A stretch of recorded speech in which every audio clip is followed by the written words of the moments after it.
Welcome to my channel AMEG English. Subscribe for this channel for English grammar, writing and vocabulary. Subject verb agreement rule 13। আজ আমরা rule 13 আলোচনা করব।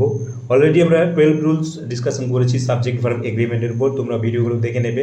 আমরা প্রতিটি ভিডিওতে একটি করে রুল আলোচনা করছি কারণ তোমাদের বুঝতে সুবিধা হবে। আজ আমরা রুল নম্বর 13 যেটি আলোচনা করব, যে তোমরা দেখবে যে একটি সেন্টেন্সে ডিফারেন্ট পারসনস থাকে, অর্থাৎ ডিফারেন্ট পার্সনের সাবজেক্ট থাকে। ফার্স্ট পার্সন থাকতে পারে, সেকেন্ড পার্সন থাকতে পারে, থার্ড পার্সন, তিনটি থাকতে পারে। সেক্ষেত্রে আমরা সিঙ্গুলার ভার্ব বসাবো না প্লুরাল ভার্ব বসাবো সেটি আমরা খুব সহজভাবে জেনে নেব। দেখো, when different persons are in a sentence, যখন সেন্টেন্সে ডিফারেন্ট পার্সনের সাবজেক্ট থাকে, অর্থাৎ ফার্স্ট পার্সন থাকতে পারে, সেকেন্ড পার্সন এবং third person, a common rule is to arrange them in order of second person, third person and first person. অর্থাৎ কি, সেগুলোকে কীভাবে সাজাতে হয়, যখন ডিফারেন্ট পার্সন থাকবে তখন সেকেন্ড পার্সন আগে বসবে, থার্ড পার্সন বসবে, তারপরে ফার্স্ট পার্সন বসবে, অর্থাৎ সেকেন্ড, থার্ড এবং ফার্স্ট। এবং তারা মনে রাখবে দে টেক প্লুরাল ভার্ব। সবসময় কী করবে, এখানে কিন্তু ডিফারেন্ট পার্সনের ক্ষেত্রে কি বসবে, প্লুরাল ভার্ব বসবে।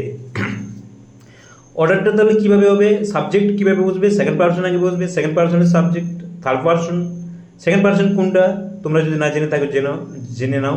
ইউ হচ্ছে second person, you second person. Third person কোনগুলো, হি, সি, দে এবং কোনো নাম, ব্যক্তির নাম বা বস্তুর নাম। ফার্স্ট পার্সন কোনটা, আই, উই। এখানে থার্ড পার্সন মানে হি, সি, দে আর ব্যক্তির নাম হতে পারে রাম, শ্যাম, যদু, মধু, যাই হোক।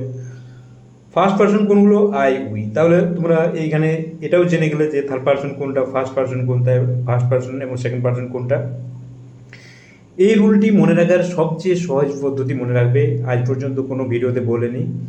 এটি যে 231 অর্থাৎ 231, 231 এই সংখ্যাটা মনে রাখলেই তোমরা সহজে, দেখো সেকেন্ড, থার্ড এবং ফার্স্ট, তাহলে সহজেই তোমরা মনে রাখতে পারবে সেকেন্ড, থার্ড এবং ফার্স্ট। এক্সাম্পল দেখো, you, he and I are good friends. এখানে দেখো second person you, he third person এবং তারপরে দেখো আই ফার্স্ট পার্সন বসেছে রুল অনুযায়ী 231 এবং ভার্বটি দেখো প্লুরাল হয়েছে আর। আরেকটি এক্সাম্পল দেখো, you second person, he third person and I first person are going to the concert tonight. এখানে দেখো ভার্বটি হয়েছে প্লুরাল আর হয়েছে। আবার দেখো, you second person, she third person and I first person, ভার্বটি হয়েছে প্লুরাল হয়েছে।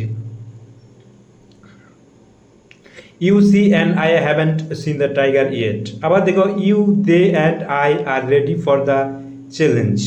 এখানে দেখো you second person, they third person, I first person, ভার্বটি কি হয়েছে, প্লুরাল হয়েছে দেখো আর। তাহলে তোমরা বুঝতে পারছো ভার্বটি কী হবে, প্লুরাল হবে এবং সেকেন্ড, থার্ড এবং ফার্স্ট পার্সন অনুযায়ী সাবজেক্টগুলো অ্যারেঞ্জ হবে, অর্থাৎ অ্যারেঞ্জমেন্ট হবে এবং বসবে।